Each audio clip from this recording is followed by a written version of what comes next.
Ichimon Japan is made possible in part by Patreon support. You can join for as little as $1 a month over at japankyo.com/Patreon. $3 a month gets you access to Japanese Plus Alpha, another podcast that I've been producing on a monthly basis about the Japanese language. And for just $1 a month, you get access to sometimes some bonus content, such as in this episode, which has a few extra minutes after the outro music with a couple extra slang terms. So if you're interested in that, go check out japankyo.com/Patreon and sign up today.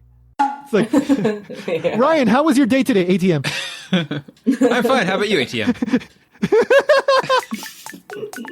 It's like you're on the walkie-talkie or something.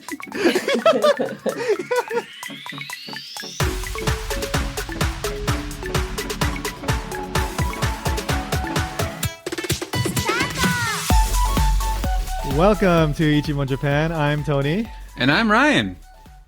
And we're joined once again by one of our regular co-hosts, Sony. Hello again. Welcome back. Hey, all right. Welcome back. So today we've got a fun topic, so I guess I'll just introduce it. Ichimon means one question, and every episode we ask a question about Japan. Today's question is, what are gyaru? So, gyaru, I think none of us are or have ever been gyaru. Am I correct? I haven't. There's still time in the Ryan? future, though. Exactly. Maybe after this episode, we'll all go. Plan. Yeah. Yeah, we'll all go gyaru after this episode. Yeah. This is for research for our future selves. Makeover. Yeah. So, all right. The short explanation of gyaru is it's this kind of like fashion subculture that was popular in the 90s and 2000s primarily, and it was characterized primarily by young girls, usually around high school age, that had very kind of flashy clothing and blonde hair and all that, and we will get into the more nuanced details of this, but like I said, it was very, very popular in the 90s and early 2000s. Lately you don't see like classic gyaru so much. I think the word is still used, and there is still kind of like some girls kind of dress kind of gyaru-ish, but it's not the kind of stereotypical like image that you get from like 15-20 years ago, I think, right? Yeah. Gyaru-ish is probably exactly the correct term. Yeah, but they still call them gyaru, even though they are kind of like a different version of this whole like gyaru umbrella of classification, I guess. Right. It's probably shifting. Yeah. Yeah.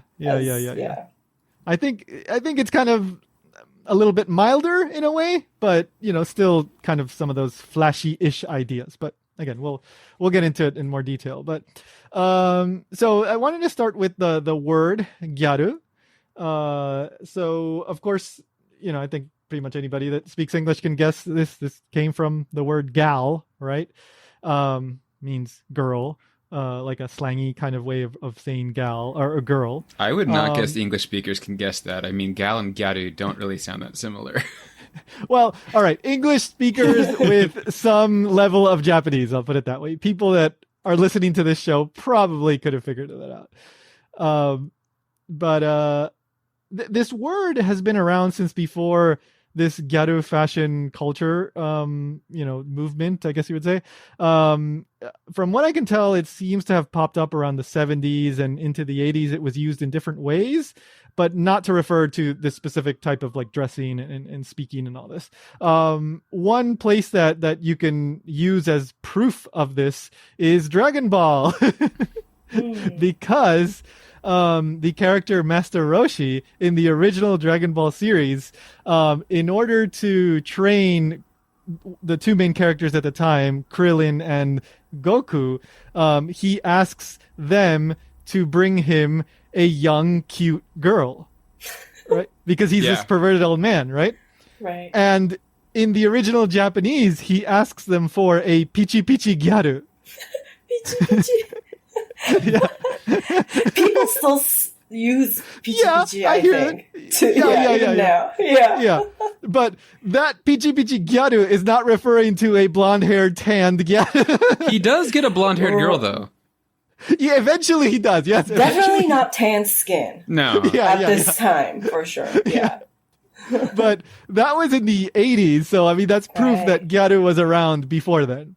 Right. But again, it was more used in a more general sense, kind of like a girl sort of substitute, but girl, in specific phrases. Yeah, but it wasn't until the 90s that you start to use it as this subculture that we're talking about, with usually blonde hair and very flashy clothing.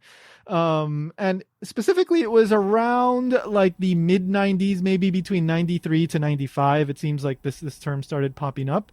So after the bubble era, which we talked about in a previous episode, and it seems like it was originally referring to the kogyaru, which is this other term. You know, we have gyaru in there and a ko in front of it. And kogyaru, it's unclear exactly where kogyaru came from, the term. Some people say it was the ko from koko, say like joshi ko, say, which means high, like high school. And I saw another, theory that it was from like small, because the kanji for small could be read ko. So as in like small girls, because I guess they're young girls, so they're smaller. I don't know. Yeah, that's what I thought too. Like chisai ko, right? Mm-hmm. Small. Yeah. Because the adult gyaru are actually quite enormous. Right. 7 meters tall. In their attitude, yeah. Yeah. Much larger. They are Much all bigger. gyaru. Big gyaru. But yeah, that started popping up around, like the mid early-ish 90s, like I said, 93, 95. And from there, it seems like it started sprouting out into other kind of subsets of gyaru-dom, I guess. But The Gyaru Kingdom. The Gyaru Kingdom, yeah. It's like the Linnean classification system, right? You have kingdom and the species and the genome and all that stuff. It kind of branches out.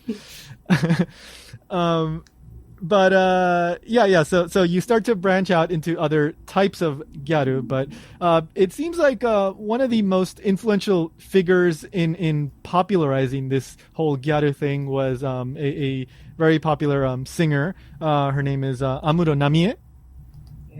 And super popular at the time in the 90s. She was originally as part of a group, but she basically ended up becoming more popular by herself. And I think it was just a few years ago that she officially retired, right? I think it was like 3 years ago, maybe? Yeah, she was like huge, and she was, I think, ready to retire, probably. Yeah. A couple years ago, Mm-hmm. So, what was it? I think the fans of her were called like Amuna? Oh yeah, right. Amuna. Yeah. So they would kind of copy her fashion, and she was extremely influential in some of these like the Burberry became very popular with some of these gyaru, and some of the fashion things that she would wear, and getting tanned, right? That also became very popular, and she used to do that as well. Later on, you start to get, like I said, other types of gyaru. Another very popular singer, Hamasaki Ayumi. She also kind of influenced gyaru fashion. This was a bit later in the 90s, but she wasn't tanned. She was like fair skinned. So then you started getting like more popular, like fair skin kind of gyaru fashion. And it just has kept going into the 2010s. And it's only been within, the latter, mid to latter part of the 2010s where I think you really don't hear about that kind of gyaru anymore. But it's been kind of a steady evolution with influential figures throughout the until now, we're years. bringing them back. Until now, yeah. We're going back to the beginning. We're all going to become kogyaru. So, as for the origins of this whole like exact origins, like is there some like epicenter where it's like everything started? I think it's unclear, and it's probably not possible to say. But one thing that I read in a couple different sources was that a lot of these fashion trends were inspired by American fashion, California fashion, high school fashion, street fashion. But as also, someone who's from California, this fashion is not from there. I know they think But it also- is. Well, hang on. Here's the big reveal here. I saw a couple of claims saying that Baywatch and Pamela Anderson specifically was a big influence. I've So- never heard of Yeah. Baywatch or that Baywatch person. was very Wait, big huh. around this time it was starting, I guess, but Yeah. none of them look Gyaru at all. Yeah. So That's so I'm interesting. I'm skeptical of this claim. Saudi, you were in Japan at the time. Apparently, Baywatch was Right, airing right, on right. TV, but you don't remember it airing on TV, right? I mean, wait, that was the 90s? Yeah. So Baywatch right, started right. in No, I '89, don't- and yeah, it aired throughout the '90s. But I don't think that show was, I guess it was on Japanese TV at the time as well. That's what I read. It was Yeah. on the Gyaru channel. Maybe I might have been too young too. Yeah, like, I think if it so. was in the early 90s, I Yeah. probably didn't know. Yeah. I remember it being culturally significant. I don't think I ever actually saw it, like in America. Yeah. Exactly. No, it was huge in the U.S. and Pamela Anderson, of course, became super popular from that. So I'm not going to say that Baywatch and especially Pamela Anderson had nothing to do with the Gyaru like fashion, but it's definitely not something that has been confirmed by any reputable source that I was able to find. So I'm skeptical about how influential that was. Yeah, I could see maybe wanting the blonde hair, but that was like Yeah. a beach thing. They should have been like a swimsuit based look, not a like. I don't think they. Again, I never watched it, but I don't. It's about not bodyguards, lifeguards, right? Lifeguards in California. Yeah. Yeah, I don't. Oh, about in California, I see. Yeah. So probably just like general like that Yeah. Maybe. sun-soaked like blonde. Yeah, I don't think they were even as tanned as Maybe. Gyarus were, though. Well, some Gyaru were Probably definitely not. darker. Yeah. So yeah, I don't know. That's a question mark for me. But I mean, American fashion in some way or another, maybe there was some influence there. But let's. I mean, we've been kind of beating around the bush here, but let's talk about some of the specific like fashion, like I guess characteristics. Like how exactly does a Gyaru look? So Which one? Because they don't look very similar to each other, honestly. Yeah, I know. There's different types, and honestly, like, I think there's a lot of overlap. Like, a lot of places say like, there's this type of Gyaru, there's this type of Gyaru, there's this type of Gyaru, but they do share some characteristics, but they don't also. So it's really tricky. Like, we're just gonna try, but that doesn't mean that all of these always looked exactly this way. So, like I said, kind of the early Gyaru, quote unquote, was the Kogyaru. And generally speaking, this had a more kind of schoolgirl look, right? Yeah. Yeah. Yeah. I like the little cartoon they had- pictures you got for the notes, by the way. I'll include a link to the cartoon pictures, yes. So they had like a plaid skirt usually. Yes. They might have like a blazer, or I read in one place a Ralph Lauren like polo vest. I never knew it had to be Ralph Lauren. It had to be that brand. Yeah. So specific, yeah. And that plaid pattern of the skirt, I also read that the Burberry Blue Label was also very popular, which was like the Japan exclusive Burberry. And Amuro Namie popularized that. So interesting. I mean, this look was huge. Like, I mean, there were so many girls who dressed with these socks and these like the socks. These socks are so culturally significant. Yes, please tell us about the socks, Tony. Well, it's like everybody, every girl, was crazy, I think, about this look. Yeah. And, like normally, like schools, they have their own school uniform, right? Mm-hmm. But there were these like clothing stores where you could buy like uniform looking clothes. Because they were like that popular and everybody would wear these socks. Right. This was let's explain the socks though, because we haven't explicitly explained them. So in English you would pronounce it loose socks, but how would you pronounce it in Japanese? loose socks. Right. So this is, I'll talk about the word itself in a moment, but literally it means loose socks, right? So they are these high socks that are very baggy. And so they kind of droop down. And the best comparison I can make is like leg warmers that were popular in the 80s. Yeah. Right. But except leg warmers are only the leg part. They have no sock part, right? These are full on like white socks usually. Socks. Mm-hmm. Yeah. And like Saudi was saying, super, super popular. One video that I saw, there was a girl showing them off, and they were 150 centimeters long, which is That's about almost... 5 feet long. Yeah, I was gonna say that's not that much like shorter than my height. Exactly. Yeah. Now, how do you put on a 5 foot long sock? It's because they're super droopy, right? So like you only pull them up to maybe like about the knee, and then the rest is like overlapping and drooping on itself. Yeah. So from what I can tell, these originated with like hiking socks originally. And there was a brand called E.G. Smith. And I think that was an American brand. So that's so interesting. Yeah. And I think they might have started kind of by accident, and maybe those socks like were popular, but then maybe they modified them so that they were more droopy or something. But yeah, apparently E.G. Smith was like the big brand. As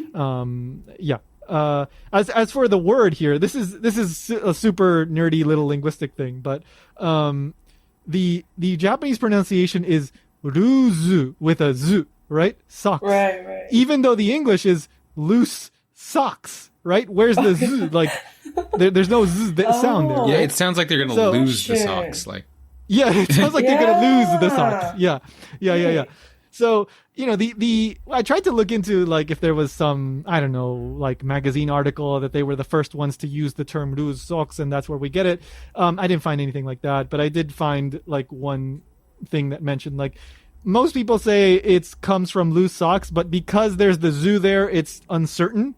I can't imagine where else it would come from, but yeah, there's a zu there for some reason. I don't know why. Interesting. Yeah. Loose socks. Yes. Yep. So this is like pure 90s fashion right there. Like you don't see these anymore, these socks. Yep. So in a way, I guess you could say like the next evolution. Maybe before we get to that, you know, you do also get like brown hair with these kogyaru, right? Like dyed brown hair. Mm-hmm. Not quite like super, super tanned, but some tan usually, right? Right. And then I also saw like shaved eyebrows that they like draw on. Right? So they're kind of like pointy eyebrows. Like I was looking at a like a makeup video, and she was describing them as kind of scary, kind of angry looking. Yeah. So, but yeah, then we get a whole bunch of other gyaru that, I mean, I guess they could be qualified under like the more ganguro or like Yamanba kind of general classification, and these generally have like the darker tans, and it's partly tan. Like there were actually a lot of tanning salons in like Shibuya, for example, where these girls would mainly gather, but also like a lot of foundation and makeup. Yeah. And then also like this other type usually had like far flashier makeup and dyed like bleached hair. So like the contrast between the face and the like the lipstick, which is usually brighter, and the bleached hair was like a lot more striking. It was a lot more extreme. Right. And not just like dyed lighter brown hair, but it could be like any color. Yeah. Pink or green, blue. Yeah, I've seen orange too. Yeah, orange, yeah. But not black. Usually not black. Not black, right. Really rare. Yeah. I don't know if this is also, like rude, but I remember in high school I had a friend explaining this to me, and he called them reverse panda. No, I've heard Yamanba described as panda as well. Yes. I have too. Yeah, because I think that's the skin is very dark, and there's lots of white makeup usually around the eyes. Yeah.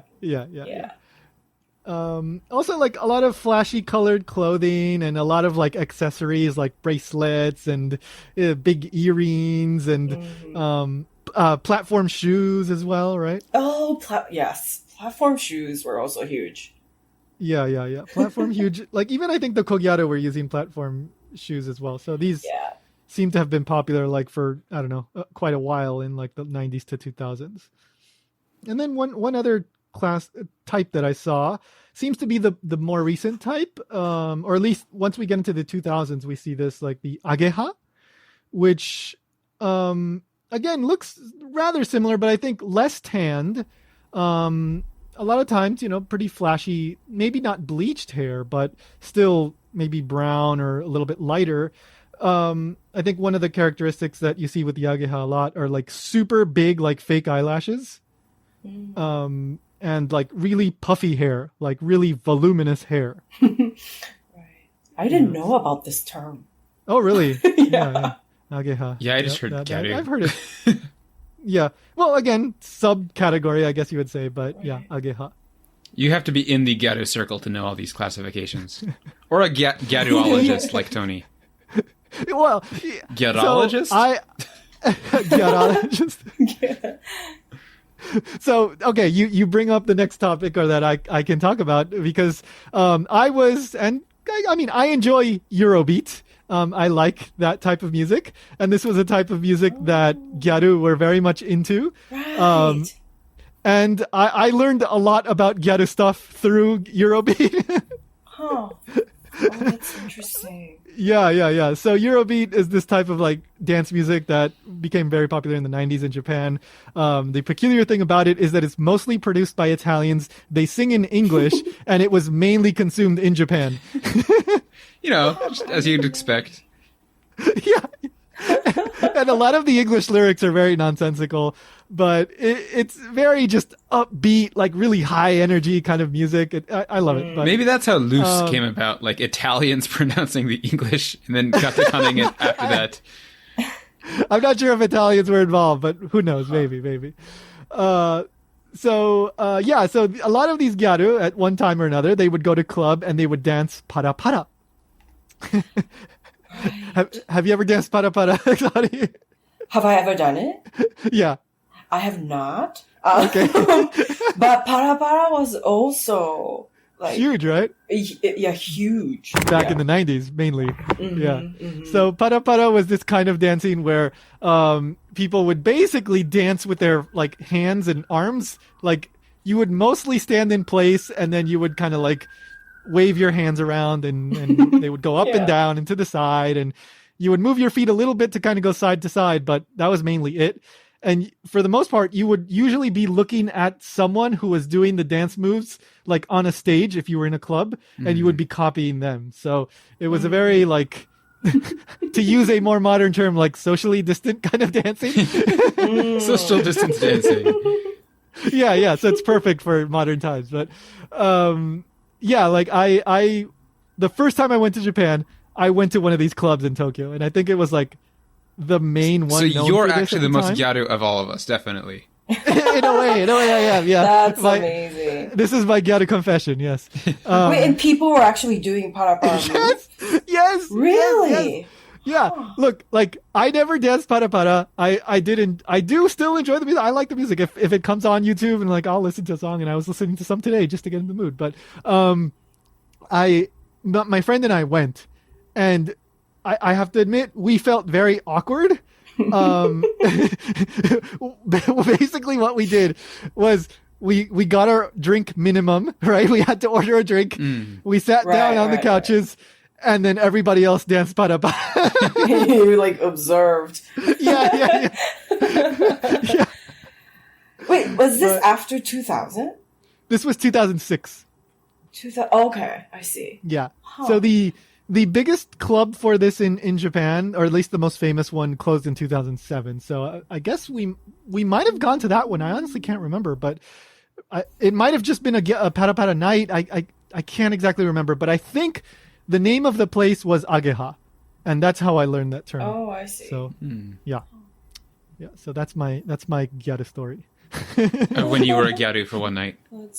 Yeah, I did not dress up like a gyaru, unfortunately. There's still time. Maybe I should have. Well, maybe you should. Yeah. I know. Maybe we all should.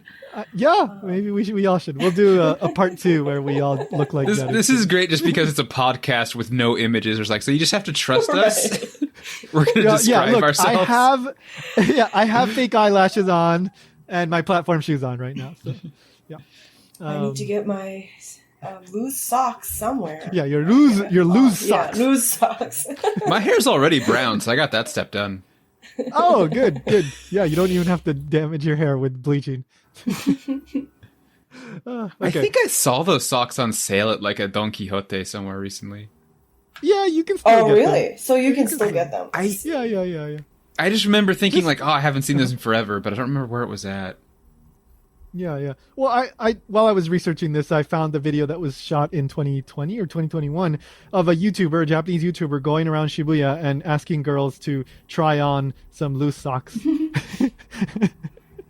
So, yeah, it's still in the popular consciousness, but most people don't wear them. Right. I never knew they were so long if they're pulled all the way up. Yeah, well, there's different measurements, right? That was the extreme different case. measurements. And usually the shorter ones are cheaper, the longer ones were more. I'm sure, yeah. But yeah, to get back to the whole thing that we were saying, where these days like gyaru are not really so much a thing. Some of the like flashy, like kind of fashion cues that might have originated with these type of gyaru that we're discussing are still around with some young women, like, you know, maybe a lot of bracelets or kind of flashy colors or dyeing the hair. But again, like for the most part, you don't see like really extreme tanned hair or really, really big hair or, you know, some of the more extreme examples of this. And girls that do some of these things are still called gyaru these days as well. But yeah, that is for the most part it. We'll come back and we're going to talk about one of our favorite topics, which are, slang that most people don't use anymore. So we'll be right back. Hey, so it's time for a word from me, the guy that does this part of the show, Tony. So, first of all, we are so close to revealing the new project that we've been working on. Me and another Japan-focused content creator. We've been working on this for months now. And it's a really fun, exciting project. I'm really, really, really going to be counting on you guys to go check it out once it's out. It's going to be totally free, so you can enjoy it. You don't have to pay anything. But I'm really going to be counting on you guys to support it so that we can actually keep doing that and keep doing this show and Japan Station and anything else that I think of under the Japankyo umbrella. So that announcement should be coming very soon. I will be announcing it here and on Japan Station, on social media at Japankyo News, Facebook and Twitter. Hopefully by the end of this month or sometime in November. Definitely by the end of this year. We don't want to wait any longer than that, but we're still putting a few finishing touches on a few things. So keep an eye out for that.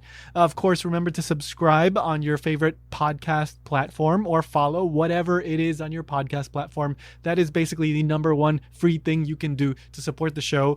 You can also use the Amazon affiliate link, japankyo.com/Amazon. If you're doing any shopping on Amazon, a tiny percentage will come over here so that I can keep the lights on, so to speak, and it won't cost you anything extra. Thank you so much to everybody who's been doing that.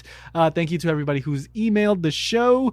I do want to say one quick thing to Jillian.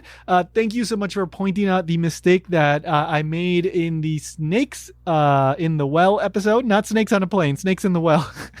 In the episode where we talked about like Yamaguchi women being supposedly ugly, again, BS, we made that pretty clear in that episode. But there was this part where we were talking about snakes, and I think I said that the mamushi was a snake from Okinawa, but no, the snake that I was thinking of was the habu. All right, so the habu. So Jillian emailed me about snakes, and then I ended up realizing that I had made a mistake there. Also, don't forget to check out the latest Japan Station episode. I talked to Colton Runyan, a PhD candidate at the University of Cambridge, who has also trained in sumo and competed in sumo. He's got awesome stories. Go listen to that Japan Station latest episode, link in the show notes, number 76. All right, so let's get back into the rest of the Gyaru episode. Age pollo. You're going to find out what that is if you don't know what that is, so stay tuned. Okay, so one thing that I think I'll mention really briefly here that I forgot to mention before is, as I said, Gyaru were mainly known for being in the Shibuya area of Tokyo, also to a lesser extent maybe Ikebukuro. But I was watching this Japanese TV documentary about Gyaru that was probably filmed around 10 years ago, or maybe even a little bit more. And there was this very well-known Gyaru Sakuru, which is basically like a Gyaru club of I guess you would say. And they would give tours to people, like young girls, and they would come to Shibuya, and the Gyaru Sakura, the circle of Gyaru, would give tours around Shibuya, telling them, like, this is where we go to eat, and this is where we do this and that, and blah, blah, blah. And one thing they were explaining in that documentary is that they had their own territory within Shibuya. So, like, she would say, like, oh, yeah. So, there's a little map in the notes if you want to take a look. But the documentary showed a little map. And so the Gyaru was explaining, like, oh, once you go over there, that's where the hip-hop people gather, right? And I see. Yeah. And then the map showed, like, this is where this other, like, subculture, like, gathers. So the Gyaru had their own kind of designated area, and that was where they would stick to within Shibuya. So I see. Yeah. I thought that was fun. But yeah, anyway, back to the language thing. So one other thing that is very well known about Gyaru is Gyaru-go, which is literally like Gyaru language. They had a lot of original slang that either the Gyaru subculture, would come up with on their own, or they would take from other places and kind of popularize. And so every year, even now, you still get lists of words that are popular with Gyaru. But even in the 90s or 2000s, you would get these lists. So I did a little bit of searching, and I looked for some of the more popular ones, and I picked some of the ones that particularly amused me. Because they're pretty fun. They are really fun words. And these are the kind of words that probably very few people understand these days because most of them are out of date. But just for fun, let's talk about them. So what's the first one, Saudi? Karipaku. So Ryan, how would you describe karipaku? Apparently it's to steal something. Yes, it's to steal something, yes. Or as the notes say, to not return something you borrowed. AKA to steal something. Yes. So, karipaku comes from, kari is from kariru, which means to borrow. Yeah. And then paku comes from pakuru, which can mean to steal, in this context. So, you borrow and then you steal. Can I borrow this indefinitely? Never return it. Yeah. So I don't know their subculture so well. Because this is a popular word associated with them, did they just steal lots of things? I assume that maybe this would come up like maybe, oh, can I borrow your foundation or, your makeup or, a piece of clothing or something like that. And then maybe the person that borrowed it, either on purpose or not on purpose, forgets to give it back. Right. And then a cute way of kind of teasing the person that borrowed this without being so confrontational is to say, oh, that's karipaku, right? Right. Yeah, that's exactly right. Yeah, teasing. Yeah. Without, and still being, I guess, nice. Yeah, I guess. I mean, in linguistic terms, what would you say? It's kind of like saving face, right? Like, Right. You're kind of accusing them of stealing, but you're doing it in a fun, cute way so that they don't get angry, right? So yeah, that's karipaku. All right. What's another one that we got here, Saudi? I didn't know this, but like MK5? Yeah, is this MK5? Like, is that how MK people Go? would say it? I assume this was primarily... MK Go, right. Oh, MK Go, so probably. But I assume that this was primarily like a textual... That's kind of what I guess it was like a text messaging thing. Yeah. I see. Yeah. And what does this one mean? I honestly don't remember. What does this one mean? It says, マジで切れる5秒前. Oh, yeah. Yeah, 5 seconds away from blowing up in anger. So when your karipaku like blows up in your face, you can... You go MK5. Yeah. Yeah. So let's break this down. So, マジで切れる5秒前. So, マジで means like seriously or really. And then 切れる can mean to become angry. And then 5秒 is 5 seconds. 前 is before. So, I'm 5 seconds away from just blowing up in anger, literally. Like, So it gives you time to run away. You have 5 seconds. Yeah. Yes. 5, 4. It's very 3. literal. They will actually detonate. Yes. Gyaru were known for combusting. This is why there's so few of them left. They all blew up, yes. So MK5, again, I highly suspect this was primarily used in like emails and text messages, which I think a lot of these were probably. Yeah, this would be the beginning of like text messaging culture too, right? Yeah, with the flip phones. Yeah, right? yeah. Back in the 90s, you would have the flip phones. And then eventually you got to the smartphones, but still they were using a lot of this kind of slangy language in their communications. So, okay, let's see. What is the next one? 超 SW? Yeah, 超 SW. 超性格悪い。超性格悪い。性格 Oh, S for Yeah. 性格 W for yeah. Yeah. I was hoping it was like Cho Super Warui. 超スーパー悪い。Basically, it's That's Cho super, Cho super Warui, worried. but So, 超 roughly means like super. 性格 is personality. 悪い means personality. No, sorry. Warui means bad. 性格 is personality. 悪い is bad. So, this is used to describe somebody with a very bad personality. So, 超 SW. I assume. I'm not sure if they would actually pronounce this or this was only like a textual thing. so if they're not that bad, do you just SW? I guess so. 性格悪い。 Yeah. Yeah, it could be. If you just, Yeah. it could be just SW. I mean, like, this isn't totally unique to Gyaru language, but, you know, a lot of these words are, they use, like, the initials of either the Japanese or the English. For example, there's a very popular term in standard, I guess you would say, standard Japanese slang, which is KY, right? Right. And that comes from kuki yomenai, which literally means to not be able to read the air, but it means somebody that's kind of like socially awkward and they don't pick up on like social cues. So you see this in Japanese, not just with Gyaru language, but here we see an example with SW, which comes from seikaku warui, again, bad personality. So yeah, pretty common. Oh, and then, all right, next one, which comes from something that we were talking about earlier, sumisu.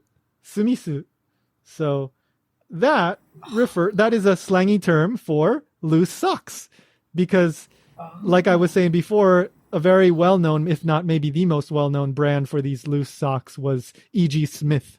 So sumisu was a way of referring to these loose socks. Huh. Yeah. Another way of referring to these loose socks, I think, was like ruzu, just the ruzu. Yeah, so different abbreviations. But yeah, apparently sumisu was one way. All right. Here's another alphabet. Yeah, I love this one. So, Saudi, what is this one? So, I guess ATM, but Yeah. あなたの頼りを待っている. Like, Yeah. what? I Which don't is understand. okay, so this is a あなたの頼り待ってます literally means I'm waiting for your reply, but it sounds rather like you're writing a letter, kind of old fashioned, right? Oh, 頼り. Oh, I guess. Oh, I see. I thought Yeah. 頼り was like your like help, Oh, but I guess 頼り also means a letter. right? Oh, Yeah, I yeah, didn't yeah. think of it like that. I see. Waiting for your Yeah. response. So what I'm thinking is that this was used maybe at the end of a text message when they wanted a quick response. They would just write ATM at the end of the message. That is convenient. Yeah. Instead of saying So like funny. answer fast or I'm Right, waiting for right. you to reply or Right. whatever. Yeah, just Again, ATM. another cute way to kind of say something that might make somebody angry at you, right? You just put ATM and now it's cute, and maybe you put some heart emoji or something there and now it's super cute, right? I'm curious the usage. Is it just ATM? Is it like ATM dayo, or like how do you use it? I don't know. I'm sorry, I don't know. ATM でございます. ATM でございます. That would be polite. Yeah. Yeah. That's the super Gyaru are polite renowned form for their of politeness. ATM. Yeah. You combine, honorific language with super slangy Gyaru. 私は ATM でございます or something, you know? Yeah. よろしくお願いいたします。Yeah. So yeah, ATM apparently was a thing. Probably, I mean, yeah, this one was a text-based one. Just by the nature of the word, it had to be a text-based one. But nevertheless, pretty fun. All right, what's the next one we have here? It doesn't have to be text-based. It could just be really awkward conversations, like if someone's quiet. It's like, Ryan, how was your day today, ATM? I'm fine. How about you, ATM? It's like you're on the walkie-talkie or something. Yeah, it's like over and out. Yeah, it's the Gyaru equivalent of over and out. Gyaru also loved walkie-talkies. Anyway, so what's after ATM? Gachi. Gachi. Yeah. What does gachi mean, Saudi? 本当に very or like Yeah. like seriously or like a lot, I guess. Yeah. Yeah. So I guess maybe Gyaru popularized gachi, but I still hear it these days, like, right? Mm-hmm. Yeah, I think so. You'd say like gachi and then like an adjective, right? Like gachi kakkoi or something, maybe, right? Like super cool, like freaking cool, or like really cool, something like that. But yeah. Gachi. But there's also like another gachi, like to be like serious or like kind of like honest or sincere about something, right? Like, are you gachi? Like you'd say, sore gachi? I didn't know. Right? Yeah, that totally makes sense. I didn't know that. Yeah, but I'm not sure if that how which came first and all that, but I do hear sometimes people use gachi in that other way where it's not like a very, it's like kind of just asking like, are you serious about this? Right. Serious. Yeah. Yeah. So gachi, apparently pretty popular with the Gyaru. What's the next one? Agepoyo? Sagepoyo? Agepoyo. This one was huge, and sagepoyo, of course. Do people still use this? No, not this is anymore. This is super like uncool. Super outdated. Yeah, okay. Yeah. This is it's like you might as well be speaking like you're in the 80s if you're using agepoyo, you know. So, but when I was living in Japan, this was when these words really blew up, and that was between like, I don't know, 2011-ish, 2012 maybe.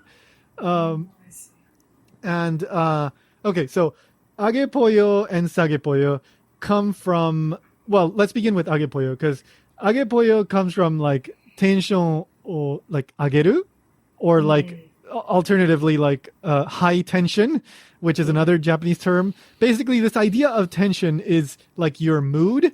And if you're high tension, then you're very excited and animated and, you know, kind of happy and just, you know, really hyper. Yeah, completely different from what it would mean in English. Yeah, high tension in English, literally, you could argue it means like you are, high blood pressure. Yeah, you're very stressed out. It is an unhappy condition. Yeah. Right. Yeah, but in Japanese, high tension means like, yeah, woo, like, oh my God, like, yeah, like you're at a party or something, right? And so tension o ageru, to like raise up your tension, and then you chop that ru at the end, and you get the age, and then you chop off the tension, and then you just have the age, and then you add in poyo because poyo sounds cute, and then you end up with age poyo. As far as I know, poyo just is something cute. It doesn't mean anything. It doesn't mean anything. Yeah. No, it's nothing. I was just it's wondering, nonsense. like, where did poyo come from? That's so like random. It doesn't mean anything. It is. But Gyaru is known especially for being super random. Like that's one of its, I think, main characteristics. So I love this.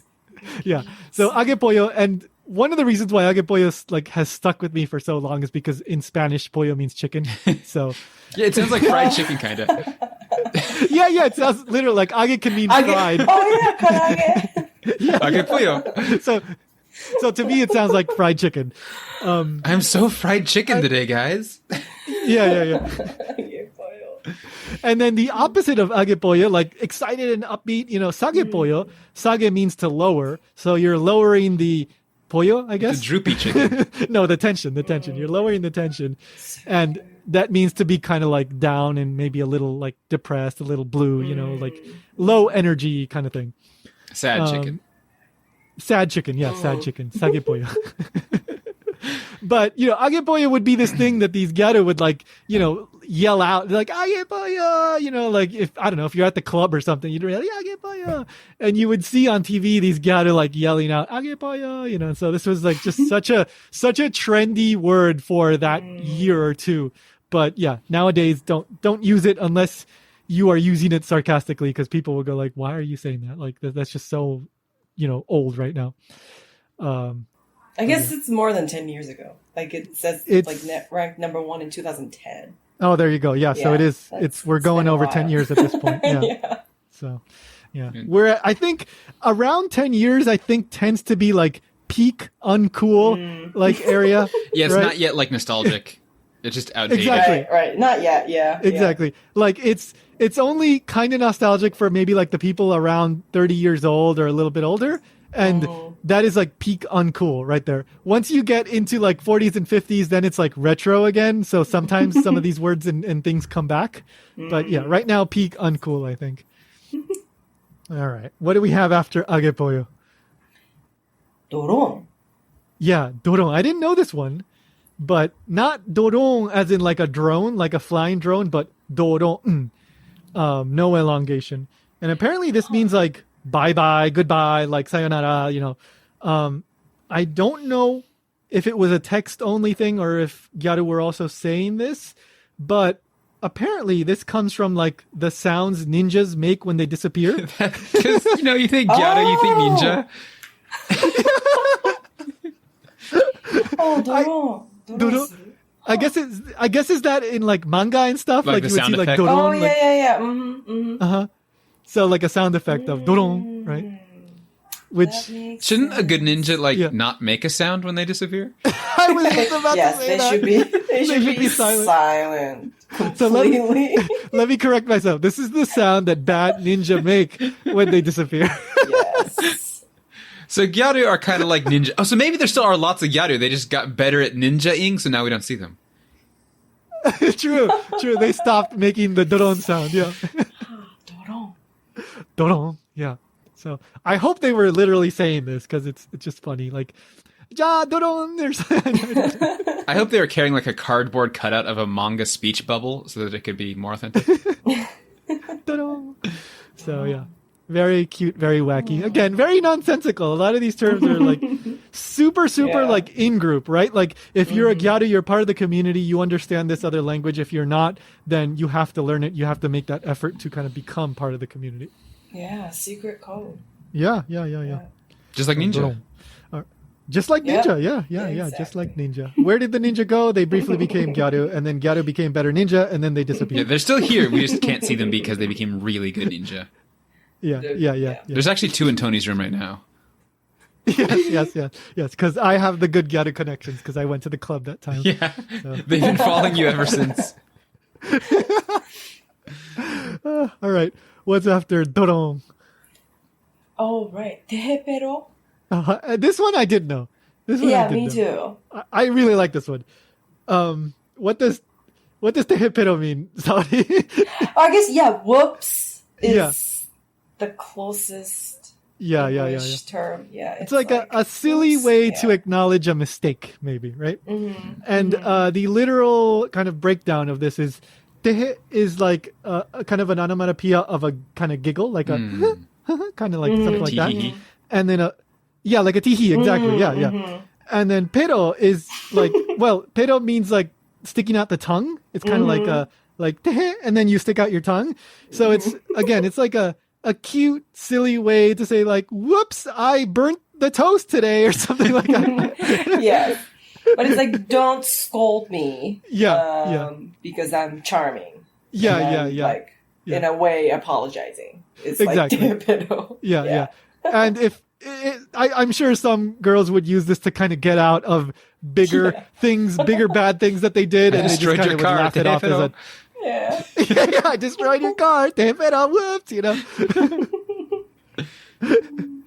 But yeah, this one was pretty well known. I heard it in the media, so I guess it got to like kind of a like general public awareness stage.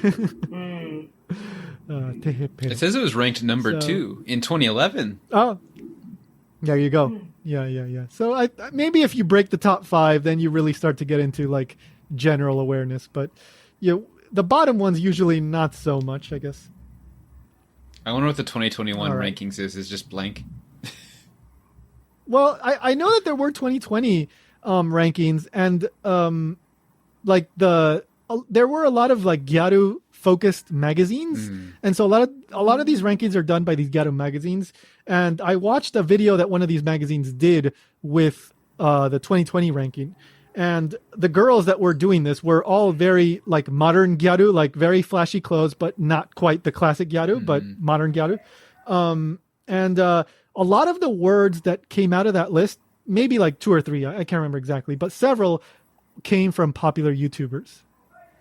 So I think the trend has changed a little bit. Like YouTubers are a lot more influential. And so there are certain YouTubers that are particularly popular among the modern Gyaru and among the modern like girls in their teens and 20s. And so when they come up with some new term, then, that catches on. And so, there's still these trendy words, but, I think it's gone a lot more digital, a lot more Twitter and, YouTube and that kind of stuff. So yeah, no 2021 list, but who knows? Maybe we can do an episode on the 2021 list when it comes out. That would be fun. Yeah. So, all right, what was after Tehepero? This is my favorite. Gekioko Pum Pum Maru. Yeah, this one might be my favorite Just too. like, what? Yep, just like, again, super silly nonsense. Like, what the heck did you just say? It's so silly. I love it. Yeah. Geki oko pum pum maru. Yes. All right.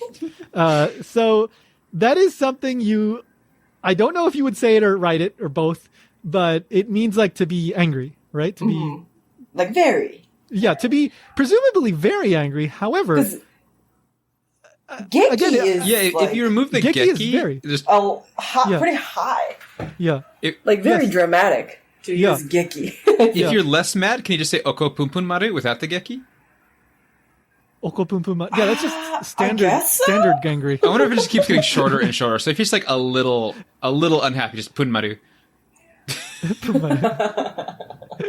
Because or you can just pun pun or just pun, I guess. Yeah.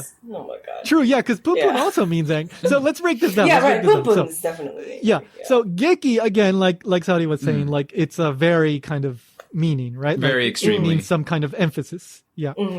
Oko comes from okoru, which means like, get angry. To be angry, to get angry. And then pun is one of these onomatopoeias, which, like in anime or manga, like, let's say like you see a character kind of like puff out their cheeks and they're kind of like upset, and you might see like written or you might hear it like pun, right? Like they're just kind of angry. I picture like the steam coming out of their head or something. Yeah. Puffy cheeks and maybe like steam comes out of the ears or something. Maybe they have that vein on their forehead or something. Pum pum. Yeah. The pun pun vein. Yeah, the pum pum vein. And then maru is just maru. It's just something you slap on the end of things. Yeah. Is the kanji for maru the circle maru? It is here. I don't know if that's like in the notes. I don't know if that's I copy pasted it, but maru is also sometimes used in old fashioned names, right? Yeah, so, it's also like on boats. Yeah, boats too. Yeah, boats too. So I'm not sure what the thinking with the maru is here. I'm just thinking it's one of these nonsense kind of things, but it's probably just to make it cuter. The point. Yeah, exactly. Yeah. So again, this is one of these things where you're saying something that might be kind of aggressive if you were to say it in a normal way. I'm pissed off or something like that, right? But by saying it this way, it sounds kind of cute and you're able to kind of defuse the situation. Instead of saying like, I'm pissed off at you, you say, Gekiyoko pum pum maru. In exactly that voice. Japanese. Yeah, Gekiyoko pum pum maru. Yeah. I love it. So, I don't know, maybe it's like a 50-50 kind of thing where sometimes it was just girls being silly and sometimes it was a way to kind of like get out of something bigger, right? Instead of escalating the situation, you would say this to kind of defuse the situation. So I don't know. It seems like these are very useful linguistic strategies taken to an extreme.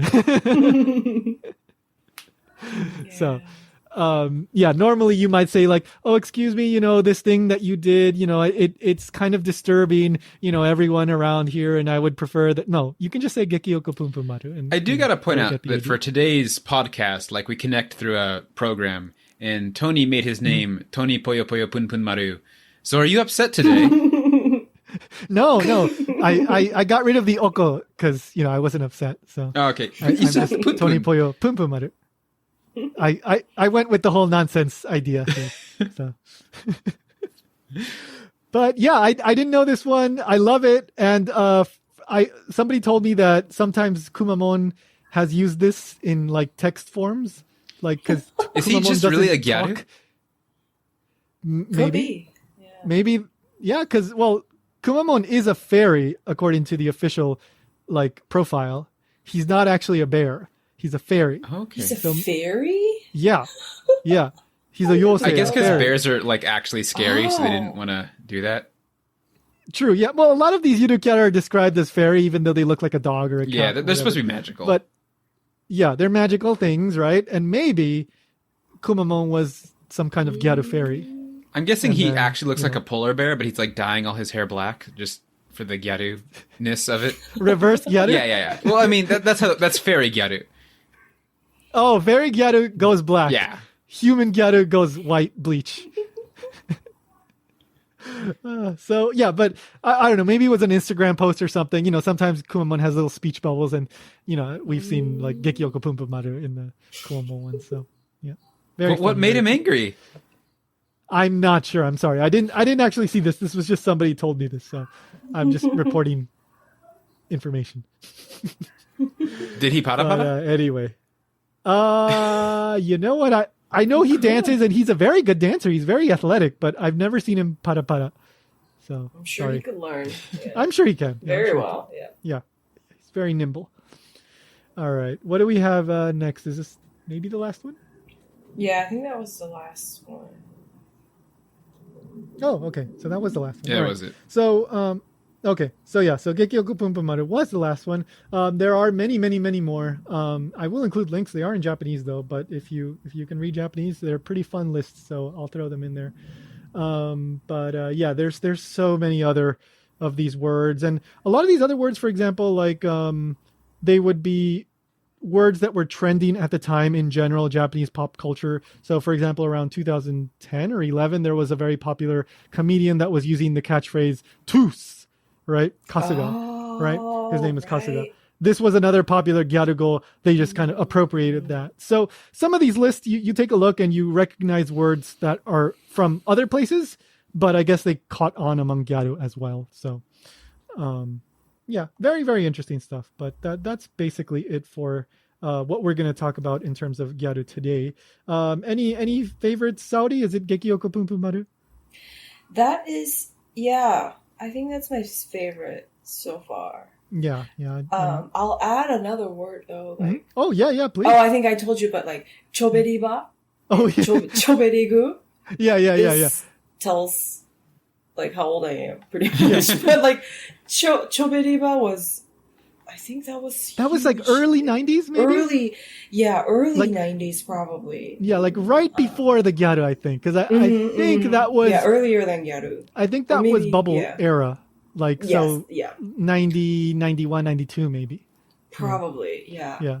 But there are tons of these, like, oh my God. Yeah, the bubble era episode, we talked about some of those, but yeah. I love this kind of outdated slang. It really doesn't help your Japanese much, but it kind of hurts your Japanese if you want to sound natural. It kind of hurts your Japanese in a way. The only way that it helps your Japanese is if you take the time to deconstruct some of these and really understand why they mean what they mean. Right? Like the oko comes from okoru, pum pum is a sound effect, doron is a sound effect. Like, in that way, I guess it kind of helps, but it doesn't actually help in your speaking. Ryan, any favorites that you noticed or? I mean, they're all kind of great. I know, right? Yeah. I want a Gyaru friend so I can talk to her like this. I don't want to pick the same one. ATM, guys, ATM. Yeah, ATM. I'm going to start using ATM now. Though I got to say, it feels redundant because I feel like it's implied to respond to any message you send anyway. It is, but sometimes you really want a response extra quick. Like, so hey, Tony, that's how are you doing it. today? Like, oh, I don't think he wants a response to that. Well, I think maybe like nowadays with Line, you get the Line, the messaging app Line, you get notified when somebody reads your response, right? Right. So there's that extra level of like unspoken communication, but back when Gyaru were at their prime, Line still wasn't a thing. And so maybe you want that extra push to get them to answer in certain situations. And so you might throw in the ATM because the person responding can read the message and the person that sent the message doesn't know that they already read it. So you want to, add that extra layer of rush or urgency to it. So you add the ATM. So interesting stuff. And all sorts of like emoji and all kinds of like creative language, Gyaru. I think we're at the forefront of a lot of this stuff, and especially like Kogyaru. A lot of times you hear how Kogyaru, they really revolutionized, like they popularized like cell phone usage and a lot of like fashion things in Japan and Hello Kitty and all this Pretty stuff. sure So cell phones there's a would lot have of caught different- on anyway. Yeah, I'm sure they did, but the classic kind of story that is told is that they were kind of the first early adopters among the young people, and so they helped make it kind of cool and all this stuff. So it's complicated. We can't cover everything, and there's a whole lot of other layers, and you can almost never say that one thing led directly to another thing. But definitely Gyaru were, and in a way continue to be, an influential part of Japanese pop culture. So anyway, we'll all come back with a part 2 where we all look like Gyaru, And we just have to describe ourselves because you can't see us. Yeah, we need to describe ourselves. Anyway, any last things, guys, or are we done? I'm good.